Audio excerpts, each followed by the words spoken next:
자, 여러분 이어서 보도록 하겠습니다. 자, 보시면 자, 여러분 이어서 봅니다. 우리 기출문제집 697페이지입니다. 조세 총론인데요. 자, 조세 총론 한두 문제 출제되는데 다시 한번 봅니다, 여러분들. 어떤 부분들 주의해서 봐야 될지를 다시 한번 조세 총론 우리 설명을 드리겠습니다. 여기 보세요.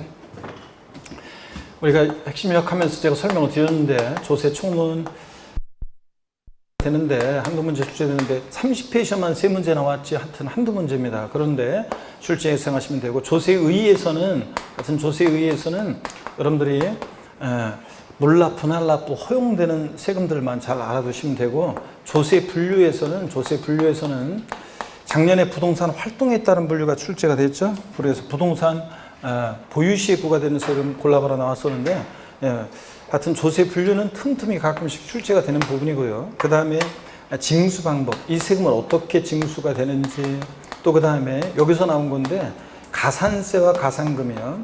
가산세, 가산금, 또 그 다음에 적으실 필요 없어요. 여러분들은 이미 핵심 요약할 때 설명 다 드렸고요. 가산세, 가산금, 또 국세는 올해 납부지연 가산세가 신설이 됐잖아요. 그래서 국세는 납부지연 가산세, 이런 것들 신설된 내용을 정확히 여러분들이 자, 납부지원 가산세 꼭 알아두시고요. 그 다음에 계속해서 봅니다.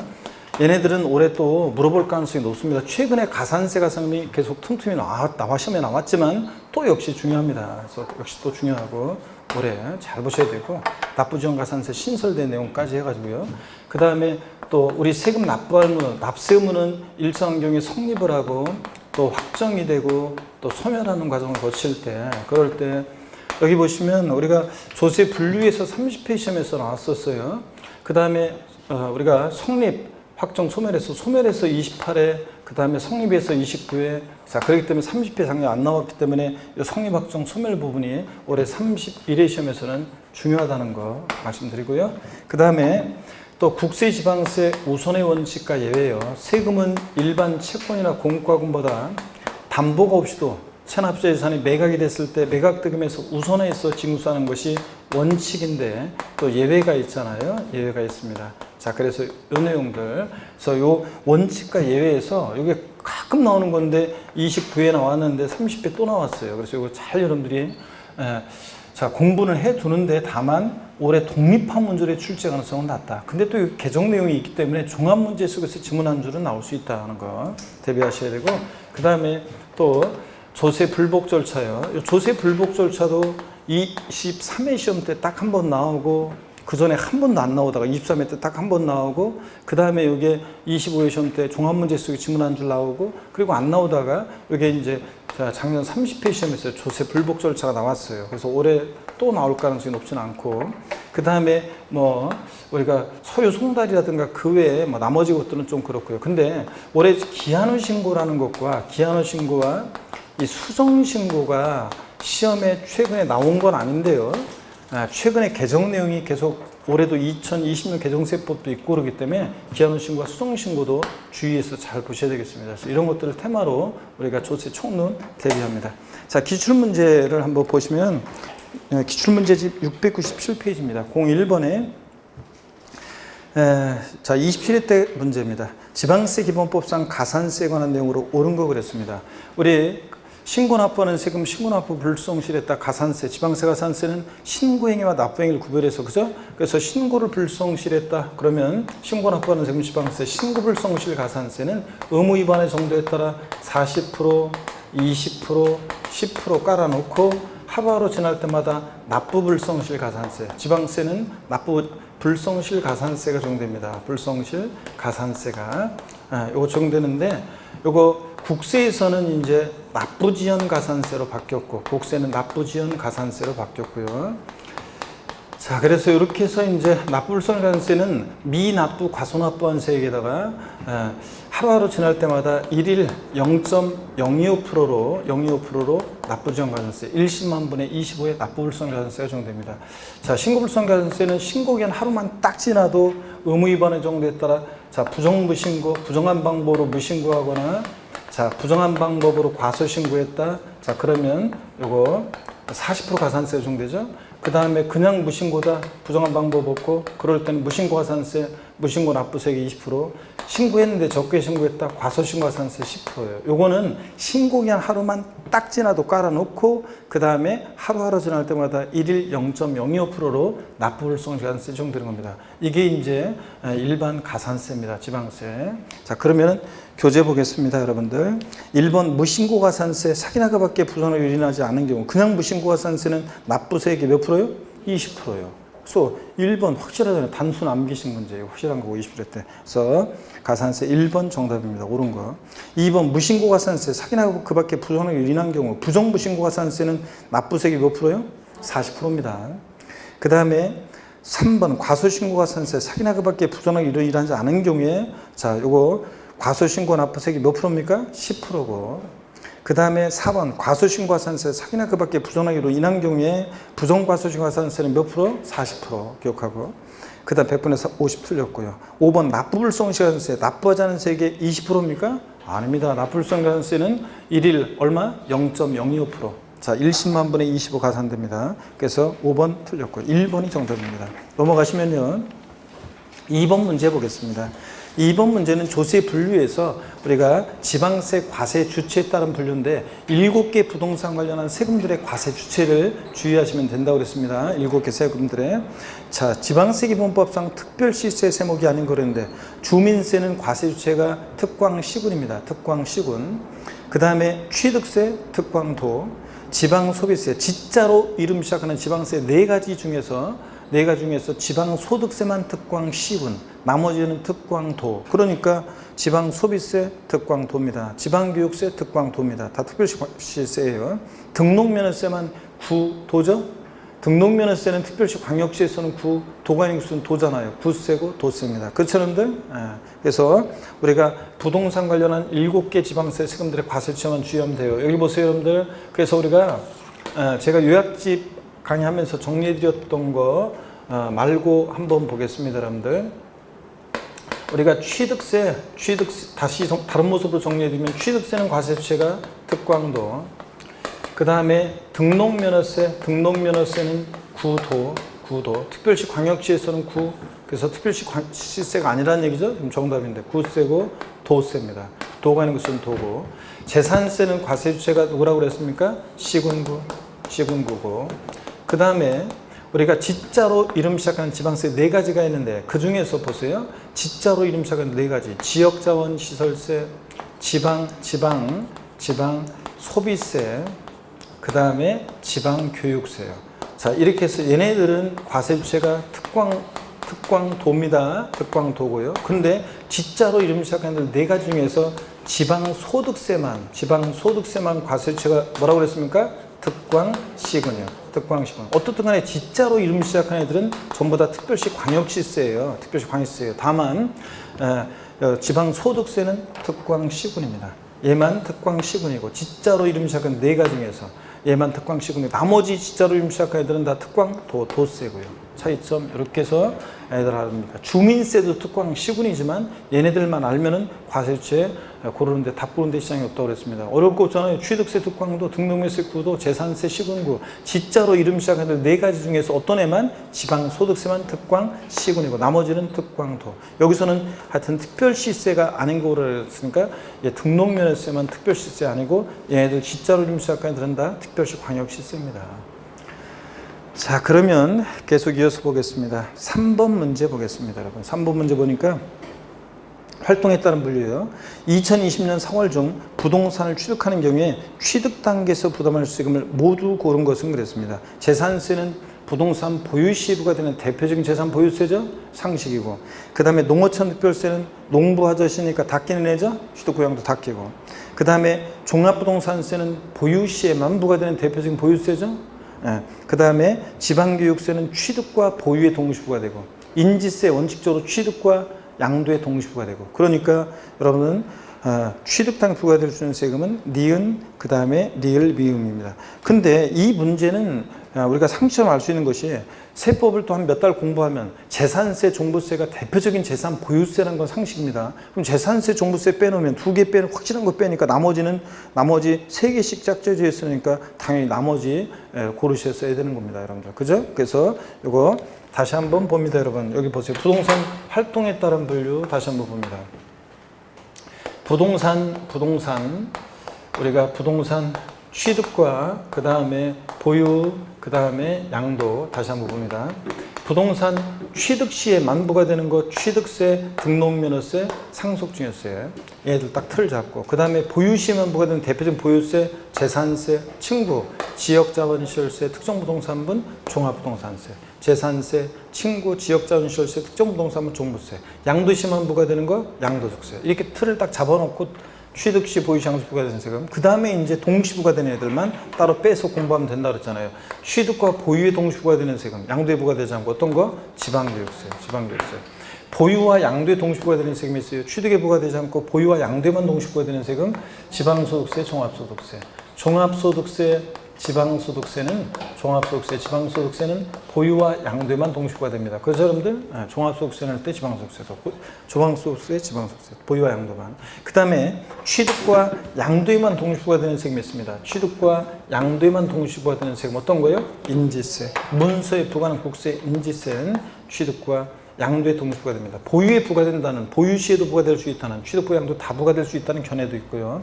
그 다음에 취득, 보유, 양도 모든 단계에서 부과될 수 있는 세금이 있는데 어떤 거예요? 농부 아저씨. 동네이면 다 참견하고 돌아오는 아저씨. 어떤 아저씨? 농부 아저씨. 그래서 농어촌 특별세, 부가가치세, 지방 소비세는 부동산 취득과 양도 다 끼고 돌아다닙니다. 농부 아저씨. 이렇게 해서 여러분들 요거 틀을 딱 잡아놓으면 됩니다. 자, 그래서 이 문제에서 이렇게 여러분이 해결하시고요. 그 699페이지 4번 문제 30회 때 또 이렇게 나왔어요. 문제가. 자, 4번 문제 30회 문제 봅니다. 국내 소재 부동산 보유 단계에서 부과될 수 있는 대목은 모두 몇 개인가 하는데 농어촌 특별세는 농부 아저씨니까 다 끼겠죠? 그래서 보유 단계 부과될 수 있습니다. 지방교육세는 취득과 보유에 동시 부과되죠? 취득과 보유에. 보유에도 부과되고 그 다음에 개인지방소득세, 지방소득세, 종합소득세는 보유와 양도에 동시 부과됩니다. 보유에 부과될 수 있죠? 보유와 양도에. 종합소득세, 지방소득세, 종합소득세는 보유와 양도, 보유시 부과되고 특정 부동산에 대한 지역자원시설세, 재산세 친구요. 얘는 재산세와 함께 지역자원시설세, 특정부동산물, 종부세는 보유시에만 부과되는 대표적인 세금이죠. 그러니까 보유시에 부과되고요. 그래서 보유시에 부과될 수 있는 세금은 4개 전부 다예요. 그래서 4개 다 보유시에 부과될 수 있습니다. 이렇게 문제 푸는 거였어요, 여러분들. 그 다음에 5번 문제 보겠습니다. 5번 문제 보면 조세 납부 방법으로 물납과 분할납부가 둘 다 가능한 것을 모두 고른 거랬습니다. 우리 분할만 고를 수 있어요. 지방세법상 물납과 분할납부가 모두 허용되는 세금은 어떤 거? 재산세. 국세에서 물납과 분할납부 모두 허용되는 건 뭐? 상속세. 그러면 딱 보니까 상속세 없으니까 당연히 뭘 골라야 돼요? 재산세요. 재산세 도시지역부는 재산세에 통합된 거니까 재산세입니다. 그래서 재산세 당연히 물납, 분할납부 둘 다 가능합니다. 리을번 하나만 골랐어야 됩니다, 여러분. 나머지는 다 물납, 분할납부 동시에 허용되는 세금이 아닙니다. 종부세나 뭐 종합부동산세나 이런 애들은 분할납부는 허용되지만 물납 안 되는 거고요. 자, 그래서 다시 한번 여러분들 봅니다. 자, 그래서 여기 보세요, 여러분들. 우리가 주요 세금들로 다시 한번 여러분들 허용 여부를 다시 한번 봅니다. 이거 요약 강의하면서 제가 핵심 요약집 강의하면서 다 설명드렸던 거예요. 보세요. 물납이요. 자, 허용되면 O 아니면 X라고 하는데 취득세는 물납 X, 등록면허세 물납 X, 재산세는 O 허용되고 종부세 물납 X, 양도소득세 X 물납 안 되고 상속세 O 허용되고 증여세 물납 X고 그 다음에 농어촌 특별세 농특세 농어촌 특별세는 자 물납 됩니까? 안 됩니다. 예. 자 자, 분할납부요. 분할납부. 취득세 분할납부 돼요? 안 되고. 등록민호세? 안 되고. 재산세 되고. 종부세, 양도세, 상속세, 증여세, 농특세 됩니다. 농어촌 특별세도 물납은 안 되지만 분할납부는 되고요. 그러면 지방세법상 물납과 분할납부가 모두 허용되는 세금을 골라라? 재산세. 국세에서 물납과 분할납부 모두 허용되는 세금 골라라? 상속세만. 이렇게 물납과 분할납부가 모두 허용된다고 그랬습니다. 그래서 여러분들 요거 그래서 여기서는 재산세 고르시면 되는 거였습니다. 자, 그 다음에 701페이지 납세무 성립확정 소멸에 관한 얘기를 보겠습니다. 자, 보시니까 먼저 29회 때 문제입니다. 국세 및 지방세 납세무 성립 시기에 관한 내용으로 옳은 거 그랬습니다. 단 특별징수 및 수시부과가 무관함. 1번 제3분 주민세, 균등분과 제3분 주민세 납세무 성립 시기는 언제입니까? 과세 기준일인데 매년 언제다? 7월 1일. 맞잖아요. 그래서 1번이 정답입니다. 거주세 양도소득에 대한 지방소득세인데 지방소득세는 소득세, 법인세, 납세무 성립하는 때 얘도 납세무 성립합니다. 자, 그러다 보니까 과세 기간이 끝나는 때입니다. 과세 기간이 끝나는 때예요. 소득세 따라가요. 그 다음에 3번 재산세 부과되는 지방교육세. 이런 지방교육세 같은 부가세들은 그때 달라요. 본세에 따라서 성격, 징수 방법, 납세무 성립 시기가 다 뭘 따라가? 본세. 그러니까 재산세 부가세일 때 지방교육세는 언제입니까? 과세 기준일인데 매년 언제다? 6월 1일. 재산세에 따라서. 자, 그래서 이거 틀렸고요. 그 다음에 4번, 5번은 그냥 참고입니다. 이런 것들은 나와도. 그래서 여러분요, 우리 납세무 성립, 여기 보세요, 여러분들. 우리 납세무 성립 시기, 성립 시기에서 아까도 정리해드렸는데 요약할 때 재산세, 칭부, 지역자원 시설세, 특정부동산분, 그 다음에 자 종합부동산세, 얘네들은 언제 납세무 성립한다고요? 과세 기준일인데 언제다? 6월 1일에 납세무 수강서 성립하고 납세무 성립식 같아요. 주민세 일부 다시 한번 정리합니다. 주민세에서 일부가 과세 기준일에 납세무 성립하는데 주민세 제3분과 주민세 균등분은 자 납세무 성립 시기가 언제냐 그러면 과세 기준일이에요. 얘네들도 과세 기준일인데 얘네들은 언제입니까? 그 과세 기준일이 7월 1일이에요. 재산세들하고 다르다는 거 비교합니다. 주민세하고 재산세들 다른 거 비교하고요. 자, 됐습니다, 여러분들. 그래서 1번 문제는 쉬웠습니다. 답은 어떻든 간에 맨날 제가 제3분 주민세하고 재산세들하고 다르다는 거 항상 비교해서 제가 이거 물어봤는데 이거 자 7월 1일 맞습니다. 1번 정답이었습니다. 나머지 볼 필요도 없었습니다. 확실하니까 넘어갑니다. 702페이지 보니까요. 2번 문제 보겠습니다. 원칙적으로 과세관청의 결정에 의해 납세무가 확정되는 지방세를 모두 고른 거. 납세무 확정이란 말을 보면 항상 누가 세금을 계산하느냐 이걸 떠올려야 돼요. 누가 세금 계산하느냐. 자, 과세관청 결정에 의해서 확정되는 세금을 뭐라고 합니까? 어떤 세금들이 그래요? 보통징수나 정부가 세는 세금은 과세관청에서 결정하는 때 확정됩니다. 결정하는 때 확정되는 세금은 보통징수나 정부가 세는 세금이에요. 근데 문제가 결정에서 확정되는 지방세 고르라고 했으니까 자 봅니다. 취득세는 원칙 신고하는 때 확정돼요? 결정하는 때 확정돼요? 취득세는 신고 납부하는 세금이니까 어느 때? 신고하는 때 확정이고 그 다음에 종부세는 원칙 뭐 하는 때? 결정하는 때 확정됩니다. 근데 얘는 고르면 돼야 안 돼요? 안 돼요. 얘는 국세잖아요. 자, 결정하는 때 확정된 지방세로라고 했는데 이때 이 시험에서 24회 때 종부세까지 같이 올라가지고 틀린 사람이 많았습니다. 자, 종부세는 뭐 하는 때? 결정하는 때 확정되는 국세입니다. 얘 고르면 안 되고. 재산세는요? 보통징수하는 세금이니까 뭐? 결정하는 때 확정됩니다. 재산세, 칭구, 지역자원시설세, 특정부동산분, 재산세, 부가세로서 지방교육세 이런 애들은 결정하는 때 확정되는 지방세입니다. 자동차세라든가 주민세 일부도 고지서가 날라오지만 결정하는 때 확정되지만 재산세, 지역자원시설세 이런 애들 꼭 기억합니다. 결정하는 때 확정되고 양도세는요? 원칙 신고하는 때 확정되고 결정하는 때 확정돼요. 신고 납부하는 세금이니까 뭐 하는 때? 신고하는 때 확정됩니다. 그래서 시험에 어려울 거 없어요. 신고 납부하는 세금은 신고하는 때 확정되고 자 원칙 보통징수나 부가세는 세금은 뭐 하는 때? 결정하는 때 확정됩니다. 그래서 이렇게 해서 문제 풀 때 또 지방세만 고르라고 하는지 국세만 고르라고 하는지도 주의하시고요. 그래서 2번 문제는 결정에서 확정된 지방세는 재산세입니다. 3번이 정답이고 3번 문제 봅니다. 우리가 납세무는 추상적으로 성립하고 구체적으로 확정이 되고 소멸하는 과정을 거칩니다. 그럴 때 소멸 사유요. 지방세기본법상 지자체 징수금을 납부할 의무가 소멸되는 것은 모두 몇 개인가 그랬습니다. 납부, 충당 다 소멸 사유죠. 그 다음에 소멸시 완성, 소멸사유죠? 법인의 합병은요? 아니라고 그랬습니다. A법인이 세금 낼 게 있는데 B법인하고 합쳐졌다고 A법인의 세금 납부할 의무가 없어진다. 다 그렇게 하겠죠? 그러니까 법인의 합병, 소멸사유가 아닙니다. 지방세부가 제척기간 만료, 제척기간이 만료하면 더 이상 세금 부과할 수 없죠? 세금을 부과할 수 있는 법정기간 정해놨고 만료하면 더 이상 부과할 수 없습니다. 납세자 사망이요. 죽었다고 모든 일이 해결되는 거 아니라고 했어요. 세금 낼 게 있는데 안 내고 죽으면 그 상속인에게로 납부할 의무가 소멸한다고 그랬습니다. 그래서 납세 의무 소멸사유, 납부, 충당, 부가권의 취소, 제척기간 만료, 소멸시 완성 5가지고 소멸사유 아닌 거 다시 한번 정리해 드립니다. 여러분들 소멸사유 아닌 것을 보시면 보세요. 소멸사유 아닌 거. 자, 납세 의무 소멸사유 아닌 거 다시 한번 정리합니다. 소멸사유가 아닌 거. 자, 어떤 거냐? 납세 의무 소멸사유 아닌 거. 먼저 법인의 합병 아니라고 그랬습니다. 아까도 정리해 드렸습니다. 요약 강의할 때 법인의 합병 아니고 그 다음에 그 다음에 또 보세요. 법인의 합병 아니고 부가 철회요.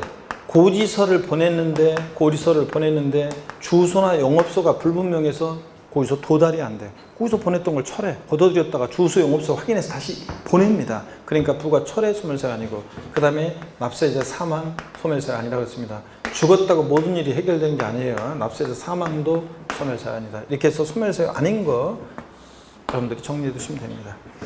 자, 그 다음에 4번 문제 보겠습니다. 그래서 소멸사유는 이제 사유를 또 물어보진 않겠지만 종합문제 속에서 나올 수 있으니까 소멸사유인 것과 아닌 것을 반드시 정리해 두시고 또 특히 이제 제척기간과 소멸시효, 특히 소멸시효는 올해 개정 내용까지 해서 꼭 여러분들이 유학직 강의를 통해서 꼭 잘 알아두셔야 된다고 그랬습니다. 4번 문제 보겠습니다. 4번 문제를 보니까 국세 29회 때 문제네요. 자, 조세 채권과 일반 채권과의 관계인데 국세 기본법 및 지방세 기본법상 조세 채권과 일반 채권의 관계에 관한 설명으로 틀린 거 그랬습니다. 1번 보세요. 납세 담보물 매각 시 압류에 관계되는 조세 채권은 담보 있는 조세 채권보다 우선한다 그랬는데 틀렸죠, 여러분들? 보세요, 여러분들. 그래서 우리가 이거 어떤 거냐면 이런 거라고 그랬습니다. 자, 어떤 거냐? 우리가 국세지방세 징수금은 일반 채권이나 공과금보다 우선해서 징수됩니다. 다시 보세요. 우리가 국세징수금이요. 국세징수금. 우리가 국세징수금 그러면 체납처분비, 그 다음에 체납자의 재산을 압류, 운반, 보관, 매각하는 데 소요된 비용인 체납처분비, 그 다음에 왜 이러지? 자, 체납처분비, 그 다음에 또 보시면 또 어떤 게 있냐 그러면 국세요. 국세. 자, 그래서 가산세를 제외한 국세, 그 다음에 가산세, 이렇게 해서 얘네들을 우리가 국세징수금이라고 하는데 얘네들은 일반 채권이나 공과금보다 우선해서 징수가 된다고 그랬습니다. 그럴 때 올해 2020년 개정세법이 이게 종전에는 가산금이었는데 국세가 가산금 규정이 삭제되면서 납부지원가산세로 통합되면서 가산세로 바뀌었다는 거. 그 다음에 다시 봅니다. 유학식 강의 들었던 분들은 아까도 다 했어요. 지방세 징수금은 체납총, 자, 얘네들 사이 징수 순서 1등, 2등, 3등인데 순서가 이렇게 정해집니다. 이렇게 순서를 징수합니다. 체납순비 1등이고 2등이 지방세, 그 다음에 3순위가 가산금이요. 그래서 얘네들은 일반 채권이나 공과금보다 역시 우선해서 징수가 됩니다. 지방세 징수금. 근데 지방세는 가산금 규정이 있기 때문에 이렇게 되어 있습니다. 국세만 바뀐 거고. 그럴 때 국세와 지방세는 순위가 같은데 조세들 상호간에는 어떤 게 우선하느냐? 조세 상호간에는 어떤 게 우선하느냐? 자, 보세요. 조세 상호간의 징수 순위를 보면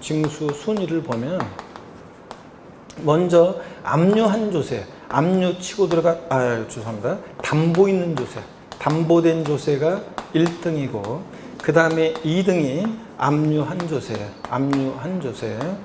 그 다음에 3등이 이제 3순위가 조세들 상호간에 달라고 교부 청구한 조세 순서가 정해집니다. 여러분 반복해서 보니까 이제 좀 감이 잡혀야 되는데요. 자, 그래서 이 문제는 보니까 압류한 조세가 담보 있는 조세보다 우선한다고 그러니까 틀렸죠? 1등은 뭐라고요? 담보 잡아놓은 조세가 1등. 2등이 압류한 조세, 3등이 뭐라고 달라고 교부총관 조세 순서로 조세 상호간의 순위가 됩니다. 그래서 1번, 자 4번 문제 1번 짐은 틀렸습니다. 압류에 관계되는 조세 채권은 담보인 조세권보다 우선할 수 없습니다. 2번 질문 볼게요. 재산의 매각대금 배분 시 당의 재산에 부과된 종부세, 당해세는 재산세나 종부세 같은 당해세는 당의 재산에 설정된 전세권이나 질권 등에 담보된 피담보 채권보다 이 당해세가 어떻게 합니까? 우선합니다. 재산세, 친구, 지역자원시설세, 종부세 이런 같은 그러니까 보유에 부과되는 이 당해세는 그 재산에 부과되는 세. 2번 그래서 맞죠 여러분들? 3번 봅니다. 취득세 신고서를 납세지 관할 지자상에 제출한 날 전에 이게 뭐냐면 법정기일이고 법정기일은 피담보채권과 조세채권세 우선 여부를 정하는 날인데 법정기일이 신고 납부하는 세금은 신고일 고지서를 통해서 증서일 땐 고지서 발송일이라고 그랬잖아요. 자 그러니까 자 이 말은 법정기일 전에 저당권 설정 등기 사실이 증명되는 재산을 매각하여 매각대금 중에서 취득세를 징수하는 경우에 저당권에 의해서 담보된 채권은 취득세에 우선한다. 법정기일 전에 저당권이 설정됐으니까 이 피담보 채권은 일반 지방세나 국세보다 어떻게 합니까? 우선합니다. 그 얘기고 4번입니다. 강제집행으로 부동산을 매각할 때 그 매각대금 중에서 국세를 징수하는 경우에 강제집행에 소요된 비용은 이거는 채권자 모두를 위한 공통비용이니까 무조건 공익비용, 강제집행 절차에 소요된 비용은 무조건 1순위입니다. 이게 최고 1등이에요. 국세, 지방세 우선한다. 맞고요. 5번입니다. 재산 매각대금 배분 시 당해 재산에 부과된 재산세 얘는 법정기일 전에 설정된 피담보채권보다 항상 얘네들이 우선하죠. 종부세하고 재산세 같은 이런 애들 당의 재산에 설정된 저당권에 따라 담보된 피담보채권보다 설정일자 관계없이 항상 전에 설정됐어도 저당권이 자 얘네들 당해세가 우선합니다. 그래서 그 재산에 부과된 조세가 어떤 거냐 알고 있는지를 시험에서 우리가 여러 번 물어봤다고 그랬습니다. 여러분들 여러 번 물어봤습니다. 그 재산에 부과된 조세 설정일자 관계없이 피담보채권보다 항상 우선합니다. 보세요. 그 재산에 부과된 조세 그 재산에 부과된 조세 다시 한번 봅니다 여러분들. 그 재산에 부과된 조세 어떤 거냐 그러면 어떤 겁니까 여러분들? 재산세, 친구, 지역자원시설세, 특정 부동산분 그 다음에 재산세 부가세로서 지방교육세 재산세 부가세일 때 지방교육세 재산세 부가세일 때 그 다음에 또 종합부동산세, 종부세 보유하는 재산에 부과된 세금들 또 상속세, 증여세 아 그렇구나 그냥 눈으로만 보지 마시고 이거 얘네들은 그 재산에 부과된 조세는 항상 법정기일 전에 설정된 피담보채권보다도 법정기일 전에 설정됐든 후에 설정됐든 자 전에 설정됐든 후에 설정됐든 항상 이 법정기일 전에 설정된 저당권이나 질권 등에 의해서 담보되는 이런 것들이 설정이 됐을 때 등이 설정된 이것들이 설정됐을 때 담보되는 피담보채권보다 항상 법정기일 전에 설정됐든 후에 설정됐든 법정기일이라는 게 신고 납부하는 세금은 신고일 고지서를 통해서 증세하는 세금은 납세 고지서 발송일인데 납세 고지서 발송일이요. 자 이렇게 해가지고 이런 법정기일 전에 설정된 피담보채권보다 항상 얘네들 당해세가 그래서 법정기일 전에 설정된 피담보채권은 원래 국세나 지방세보다 조세채권보다 우선하고요. 일반 국세나 지방세보다. 근데 법정기일 후에 저당권 등이 설정되면 국세나 지방세는 피담보채권은 국세지방세보다 우선할 수 없고요. 근데 설정일자 관계없이 항상 피담보채권보다 우선하는 세금이 어떤 거다? 당해세예요. 이거 알고 있는 시험에서 여러 번 물어봤다고 그랬습니다. 자세한 국세지방세 우선의 원칙 자세한 내용은 요약집 강의를 들으시면 제가 자세히 설명했고요. 일단 요 정도 설명을 드렸습니다. 자, 그래서 4번 문제는 1번이 정답이 되겠습니다. 틀렸고요. 5번 문제로 갑니다. 근데 이 문제가 그 한 문제 더 이어서 이거 설명한 김에 한번 보고 올까요? 뒤에 709페이지로 잠깐 갔다 올게요. 709페이지 뒤에 같은 유형의 문제를 한번 더 보고 갑니다. 709페이지. 709페이지 10번 문제 봅니다. 이게 이제 작년 30회 문제입니다. 자, 작년 30회 또 나왔었는데 709페이지입니다. 우리 기출문제집 709페이지 10번 문제 봅니다. 작년 문제. 법정기일 전에, 법정기일이라는 것은 피담보 채권과 조세권 사이의 우선접을 정하는 날이라고 했어요. 자, 법정기일 전에 저당권의 설정을 등기한 사실이 등기상 증명서에 따라 증명되는 재산을 매각하여 그 매각 금액 중에서 국세 또는 지방세를 징수하는 경우에 그 재산에 부과되는 다음의 국세 지방세 중 저당권에 따라 담보된 채권에 우선해서 징수하는 것은 모두 몇 개인가? 그러니까 법정기일 전에 설정된 저당권보다 담보된 피담보 채권보다 우선하는 세금이 어떤 거냐를 고르래요. 모두 몇 개인지. 그러면 당해세 고르라는 얘기죠? 얘네들 고르라는 얘기잖아요. 얘네들. 그 재산에 부과되는 세 얘네들 고르라는 얘기니까. 자, 첫 번째 종부세, 당해세죠? 그 재산에 부과되는 세금. 두 번째 취득세에 부과되는 지방교육세예요. 그래요? 아닙니다.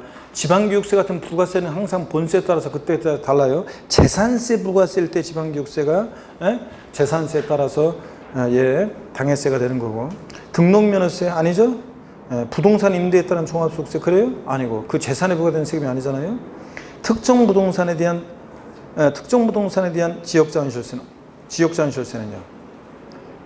특정 부동산에 대한 지역자원시설세는 항상 재산세 친구잖아요. 그러니까 재산세에 따라가야죠. 그래서 여러분 여기에 종부세하고 그 다음에 특정 부동산에 대한 지역자원시설세는 당해세입니다. 재산세 보세요. 다시 그 재산에 부과하는 설정일자 항상 피담보 채권 우선하는 세금들 재산세, 지역자원시설세, 특정부동산분, 재산세 친구, 재산세 부과했을 때 지방교육세입니다. 취득세 부과했을 때는 아니에요. 종부세요. 그리고 상속증여세입니다. 그래서 여기서는 여기에 해당되는 당해세에 해당되는 것은 종부세하고 재산세 친구, 특정부동산분, 지역자원시설세 얘밖에 없죠. 이렇게 해서 두 개 고르시면 됩니다. 다시 앞으로 갑니다, 여러분들. 자, 5번 문제로 가겠습니다. 704페이지입니다. 자, 기출문제집 704페이지 5번 문제 봅니다. 이 지방소득세가요, 시험에 한 번도 독립화 문제로 안 나오다가 20대 때 딱 한 번 독립화 문제로 나왔습니다. 그 이외에도 안 나오고요. 그럴 때 얘네들 한번 정리해 드릴게요. 제가 얘네들 한번 정리해 드리겠습니다. 자, 어떻게 보시면 되냐면 여기를 봅니다, 여러분. 지방소득세에 관해서 제가 몇 가지를 좀 정리해드리고 여기 교재 없지만 2020년 개정세법 내용도 있거든요. 그것까지 한꺼번에 좀 정리를 해드리겠습니다. 여기 보세요. 지방소득세를. 지방소득세는 먼저 보세요. 지자로 이름 시작하는 지방세입니다. 지자로 이름 시작하는 지방세 네 가지 중에서 한 가지인데 과세주체는 그러다 보니까 과세주체는 특광시군입니다. 얘만 특광시군. 나머지 지자로 이름 시작한 애들은 특광돈대. 얘만 특광시군세고. 그 다음에 지방소득세는 얘 독립세입니다. 부가세 문제에서 지방소득세를 얘를 지난주에 설명드린 것 같은데요. 자, 그래서 지방소득세의 독립세지 부가세 아닙니다. 부가세 문제에서 지방소득세가 독립세라고 하면 무조건 틀리다, 그러니까 부가세라고 하면 무조건 틀리다고 했어요. 소득세에게 부가세로서 지방소득세 부과되는 땡입니다. 독립세입니다. 독자로 부과합니다. 자, 그 다음에 또 봅니다. 그래서 여러분들 혹시 종합소득세를 올해 신고 납부하신 분들이요. 종합소득세 신고 납부하신 분들, 종합소득세 신고 납부할 때 있잖아요. 지방소득세, 이제 여태까지는 종합소득세 낼 때 세무서에 지방소득세 같이 신고 납부했는데 이제 올해부터는 따로따로 이제 신고하도록 하고 있습니다. 그런데 다만 이제 그래서 종합소득세는 관할 세무서에 신고 납부하고 지방소득세는 지자체에 따로 신고해야 돼요. 그래서 따로 신고해야 되고 그래서 그렇다는 거. 그 다음에 독립세. 그 다음에 또 보시면 얘 지방소득세는요 특이하게도 소액징수 면제 규정이 적용돼요. 소액은 징수를 면제하는 소액징수 면제. 그래서 특이하게도 얘는 소액징수 면제 규정이 적용돼 가지고 지방소득세 고지서 한 장당 세액이요 2,000원 미만이면 징수하지 않습니다. 자, 그러면 2,000원 빼고 아래 금액을 징수하지 않으니까 딱 2,000원이면 징수해야 하네요. 2,000원이면 징수합니다. 자, 미만은 징수하지 않으니까 2,000원 징수한다는 거. 그 다음에 얘는요, 개인 지방소득세와 법인 지방소득세로 나눠지는데, 지방소득세는 여러분요, 지방소득세는 소득세나 법인세 납세 의무자가 내는 게 지방소득세예요. 특히 개인 지방소득세는 이제 법인 지방소득세는 시험과 관계없고 개인 지방소득세는 종합소득에 대한 개인 지방소득세, 양도소득에 대한 개인 지방소득세로 나눠지는데 대부분 소득세 규정을 준용하기 때문에 몇몇 특징 빼놓고는 우리가 그냥 몇몇 특징 빼놓고는 소득세 규정을 대부분 준용하니까 소득세 우리 배운 지식으로 문제 풀면 된다고 그랬어요. 특히 양도소득에 대한 개인 지방소득세, 양도세 지식으로 문제 풀면 돼요. 또 보세요. 다섯 번째로 지방소득세는 소득세나 법인세액을 요것을 과세 표준합니다. 액을 과세 표준으로 하여 과세 표준으로 해가지고 소득세 적용되는 세율에 10분의 1 세율 체계로 되어 있어요. 10분의 1에 세율을 적용합니다. 그러니까 여러분이요, 양도소득세가 70%면 얘 7%, 양도소득세가 50%면 얘는 5%, 양도소득세가 40%면 얘는 4%, 양도소득세가 6에서 42%면 얘는 0.6에서 4.2%예요. 자동 계산입니다. 종합소득세 100만 원이면 지방소득세 얼마예요? 10만 원. 양도소득세 1000만 원이면 지방소득세 얼마? 100만 원. 자동 계산입니다. 자, 그 다음에 또 봅니다. 올해 개정된 게 이걸 좀 말씀을 드리려고요. 제가 뭘 강조드리려고 하냐면 작년까지는 양도소득세 예정신고 기한이나 또는 확정신고 기한이나 하고 똑같았어요. 그래서 양도세 예정신고, 양도를 속한다 말일로부터 2개월 예정신고 납부할 때 얘도 똑같이 신고했었어요. 지방소득. 근데 올해는 양도세 예정신고나 확정신고 기한 요거에 2개월을 더합니다. 2개월을 더한 기한을 신고기한으로 합니다. 자, 그래서 지방소득세 신고기한은 요거를 지방소득세 신고기한으로 합니다. 지방소득세 신고기한으로 해요. 그러면 어떤 건지 한번 보세요, 여러분들. 어떤 거냐? 자, 여기 보겠습니다. 여기 어떤 거냐면 양도소득세 보세요. 만약에 2020년 3월 10일이 양도세 만약에 양도일이에요. 부동산 양도일이에요. 그러면 양도소득세 예정신고기한은 양도일에 속한 달에 말일로부터 2개월이니까 5월 31일을 양도소득세 예정신고기한으로 하잖아요. 그러면 지방소득세는 올해 있잖아요. 여기다가 2개월을 더했어요. 2개월을 더해가지고 2개월을 더한 기한을 지방소득세 신고기한으로 해요. 그러니까 언제요? 7월 31일을 이것을 지방소득세 신고기한으로 합니다. 그래서 작년엔 똑같았었는데 올해부터 이제 달라지게 됐다는 거. 양도소득에 대한 예정신고나 확정신고기한에 2개월을 더한 기간을 신고기한으로 합니다. 여러분, 지방소득세는. 그렇죠, 여러분? 여기 2020년 개정세법입니다. 그래서 양도세 예정신고기한이나 확정신고기한에 2개월을 더한 기한을 지방소득세 신고기한으로 한다. 이건 좀 알아둡니다. 우리 개정세법이니까. 자, 이렇게 해서 지방소득세에 관해 설명드렸고 704페이지 5번 지문 봅니다. 5번 지문 보니까 1번입니다.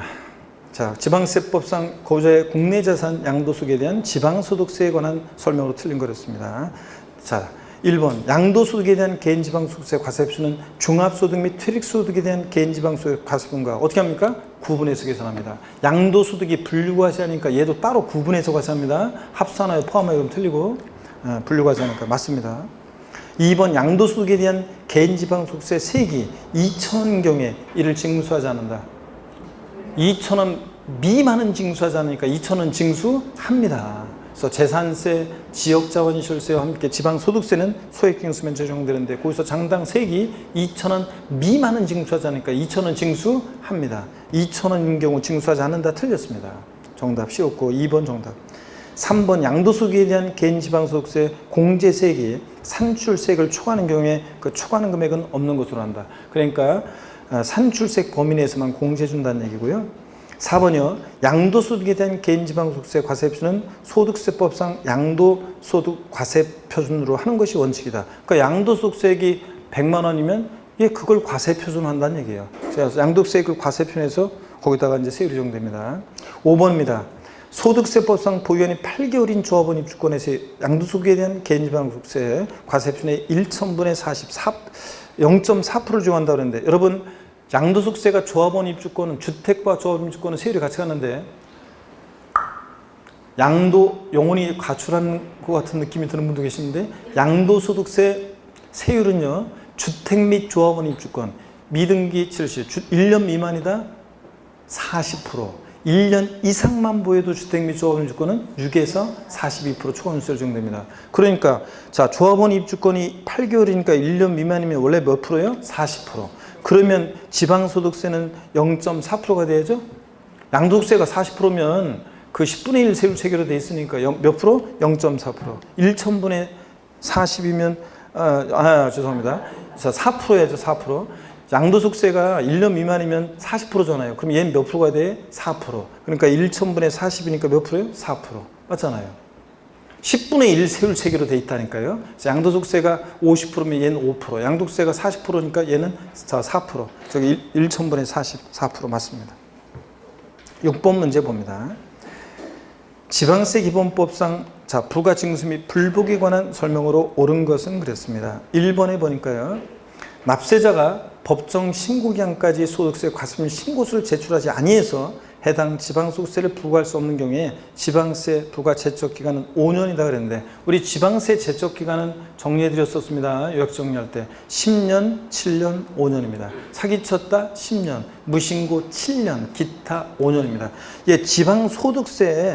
지방소득세를 부과할 수 없대요. 신고 제출하지 아니해서. 지방세 그냥 무신고는 몇 년입니까? 7년입니다. 지방세 무신고 몇 년? 7년입니다.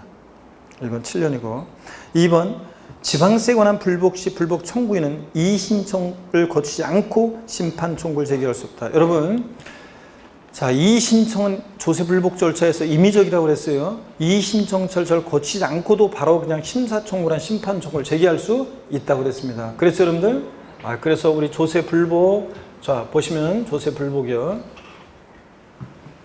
조세 불복 제도를 보면 요약집 강의하면서 이것도 자세히 설명드렸으니까 그때 참조하시고, 잘 모르시는 분들은.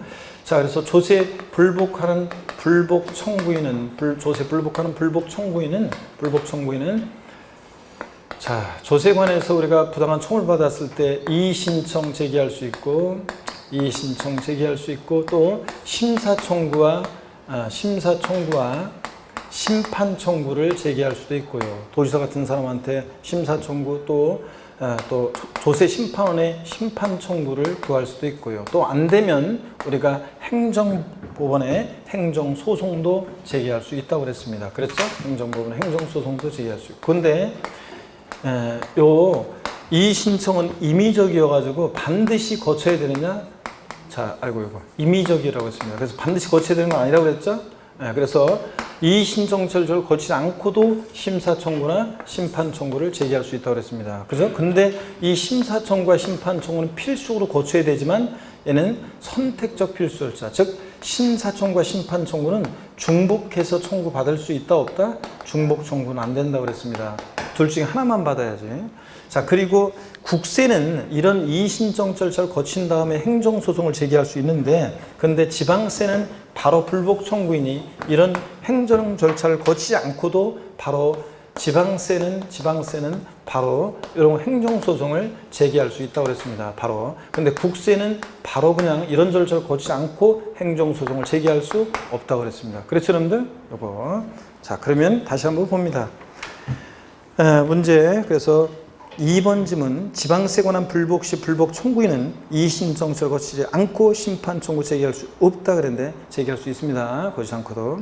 취득세는 원칙으로 보통 징수합니까? 이건 상식이지. 취득세는 뭡니까? 신고납부 원칙인 세금입니다. 신고납부하는 세금이고. 4번입니다. 납세무자가 지방세 관계법에 따른 납부기한까지 지방세를 납부하지 않은 경우 산출세계 100분의 20을 가산세로 부과한다는데, 납부기한 내에 납부하지 않았을 때는 원칙적으로 지방세 가산금 규정이 적용되고, 또 신고 납부하는 세금 신고 납부기한 내에 납부하지 않으면 납부불성실 가산세가 1일 0.02%예요. 그 사람들? 그러니까 여기 4번은 20%는 무조건 틀렸죠? 가산금으로 봤을 때는 3%고 신고 납부하는 세금 납부하지 않았다 납부했는데 그럼 납부불성장세는 1일 0.06%잖아요. 그러니까 요거 4번은 무조건 틀렸습니다. 그 다음에 5번입니다. 지자체 징수 및 징수 순위는 체납수원비, 그 다음에 2등 지방세, 3등 뭐 가산금 순서로 합니다. 이제 국세는 올해 국세 징수금은 체납수원비 1등, 2등이 국세, 3등이 가산세로 바뀌었고요. 그렇죠, 여러분들? 요거. 그래서 5번이 옳습니다.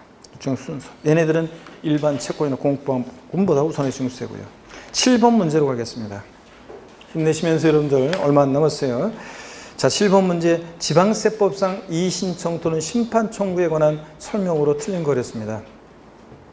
자, 청구는 보세요. 우리 조세에 관해서 부당한 처분을 받았을 때 우리가 조세 불복 절차를 거칠 때 여기에 청구는 다 여기 며칠 내에 제기하게 돼 있습니까? 여기에 다 90일 내에 제기하게 돼 있다고 그랬습니다. 다 90일 내에 제기해야 돼요. 다 90일 내. 이런 것들은 다 90일 내에 조세에 부당한 처분이 있으면 안 날로부터 다 90일 내에 이런 것들을 제기하도록 하고 있습니다. 60일, 90일이었다 다 청구 기간은 다 90일로 통일했습니다. 이의 신청에 대한 결정도 지방세는 다 90일이에요. 이런 걸 청구받고서 언제까지 결정을 해야 되느냐? 다 90일에 결정해야 돼. 다만 국세에서 이의 신청에 대한 결정 기간만 30일 나오고 원칙으로는 다 90일입니다. 결정 기간도 90일, 청구도 다 90일 해야 됩니다. 자, 그러면 한번 보겠습니다. 1번이요. 23회 때 처음으로 나왔는데 이의 신청은 처분이 있으면 안 날로부터 자 며칠 내에 해야 되느냐? 다 며칠 내에 해야 돼 이런 거? 90일입니다. 2번 이의 신청을 거친 후에 심판 청구를 할 때는 이의 신청에 대한 결정 통지받은 날부터 며칠 내에 결정해야 되느냐? 자, 원칙으로 다 지방세 90일입니다. 그 다음에 3번이요. 이의 신청에 따른 결정 기간 내에 이의 신청에 대한 결정 통지받지 못한 경우는 결정 통지받기 전이라도 그 결정 기간이 지난 날부터 심판 청구할 수 있고요. 4번 봅니다. 이의 신청 심판 청구 그 처분의 집행에 효력을 미치지 않는다. 그렇습니다. 처분의 집행에 효력을 미치면 다 시간 끌어가지고 막 제기하니까. 다만 압류한 재산에 대해서 이의 신청 심판 청구의 결정 처분인 날부터 60일까지 공매처분을 보류할 수 있다는데 요거 30일까지 공매처분을 보류할 수 있어요. 근데요. 23회 때 조세 불복제도 처음으로 이게 문제가 나왔는데요. 그때 제가 그랬잖아요. 제가 공인중개사 13회 시험 때 있잖아요. 13회 시험. 13회 시험이면 벌써 시간이 얼마나 흘렀어요, 지금? 거의 20년이 가까이 다가오네? 시간 많이 흘렀네요. 제가 13회 시험 때 제가 강의한 지 얼마 안 돼가지고 그 선배 교수님한테 올해 출제위원 누가 들어갔는지 또 그 다음에 뭐 문제 또 도는 거 없냐 또 요번에 안 나오던 부분에서 뭐 유력시되는 문제 좀 없냐 찍어달라 막 그랬더니 그 선배 교수님이 한참 뜸들이다가 나한테만 천기 누설한다는 식으로 올해는 조세 불복 절차 권리구제에서 시험 문제가 나올 것 같다. 딱 그래가지고 제가 강의 안 했는데 그 당시에 저는 이 부분을 그래가지고 한 번도 안 나왔어요. 강의 안 했었는데 불이 나게 핵심 요약 정리해가지고 제가 문제 요약 정리 만들어가지고 간단하게 만들어가지고 이거 학원에 배부하라고 막 불이 나게 막 이메일 보내가지고 막 배부하고 난리를 치고 막 그랬는데 나왔어요 안 나왔어요? 안 나오고 13회 때 안 나오고 언제 나왔어요? 23회 그랬잖아요. 23회 때 처음 그래가지고 제가 그 사건 이후로는 절대로 내가 다른 사람 안 믿는다고 그랬잖아요. 나만 믿지. 자 그래가지고 괜히 생쇼한 거잖아요 여러분들. 진짜 그래가지고 근데 여러분 봅니다. 내가 조세 불복 절차에서 강의를 23회 출제 전에는요 강조 안 했어요. 그래서 1년에 한두 번 슬쩍 이제 면평으로 강의하면서 혹시라도 모르니까 강의했었다는 거 증거 남기기 위해서 강의할 때 제가 그랬어요. 이 청구 기간이 중요하다.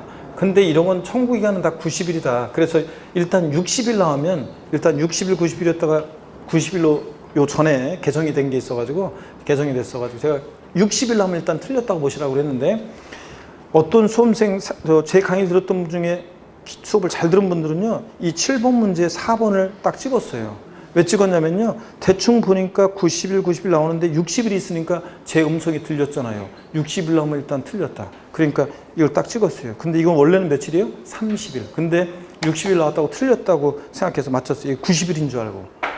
어떻든 간에 답만 맞추면 되잖아요 여러분들. 60일은 아니고 60일 하면 일단 아까도 우리 요약집에서 봤지만 60일이 되는 경우가 있긴 있지만 일단 60일 하면 일단 기간 권리구제에서는 60일 하면 일단 틀렸다고 보시고 일단 생각하시고 문제를 일단 찍으시고요. 어쩔 수 없어요. 그리고 일단 또 중요한 거 심사청구와 심판청구는 중복 청구 된다 안 된다? 안 된다는 거 이거 꼭 알아두시고요. 이런 것들을 주의하시면 됩니다. 그 다음에 5번은 읽어보시면 되고요. 아까 봤습니다. 보시고. 그 다음에 8번 문제 봅니다. 작년에 또 나왔단 말이에요. 이게 자주 나오는 게 아닌데 23회 때 나오고 그리고 쭉 이렇게 안 나오다가 독립화문제로 또 나왔네요. 8번 문제 봅니다. 지방세법상 이의신청, 심사청구, 심판청구에 관한 설명으로 틀린 거. 1번 지방세 기본법에 따른 과태료의 부가처분을 받은 자는 이의신청, 심사청구, 심판청구 할 수 없다는데 여러분 과태료는 조세가 아니기 때문에요. 과태료는 조세가 아니기 때문에 여기 지방세 기본법상의 이의신청, 심사청구, 심판청구의 대상이 아니에요. 과태료는. 자, 조세에 관해서 부당한 처분을 받았을 때 이런 이의신청, 심사청구, 심판청구를 하는 거지. 과태료는 조세가 아니기 때문에.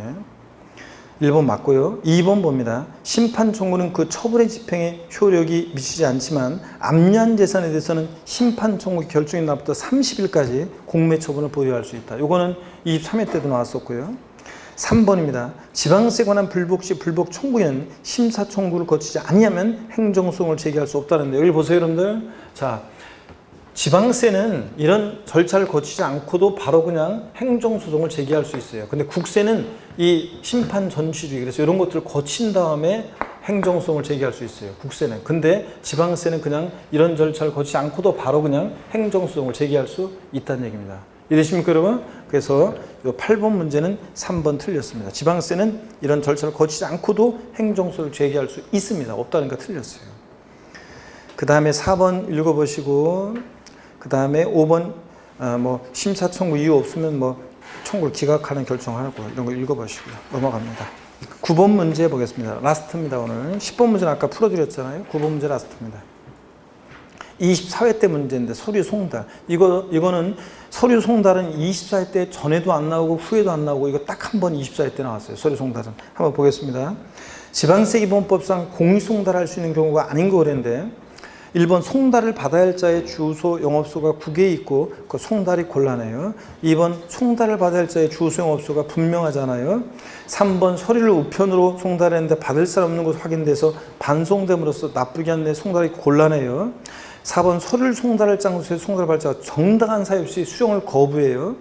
5번 세무공무원이 2회 이상 납세자를 방문해서 서류를 교부하려고 했으나 받을 사람이 없는 것으로 확인돼서 나쁘겠네 송달하기 곤란한 인정을 하는 게 곤란해요.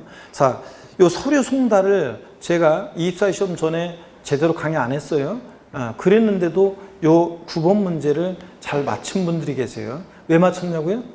딱 문제를 보세요. 딱 문제를 보니까 곤란하고 분명하지 않고 곤란하고 이런 건데 4번만 정당한 사유 없이 수용을 거부해. 이게 딱 뛰잖아요.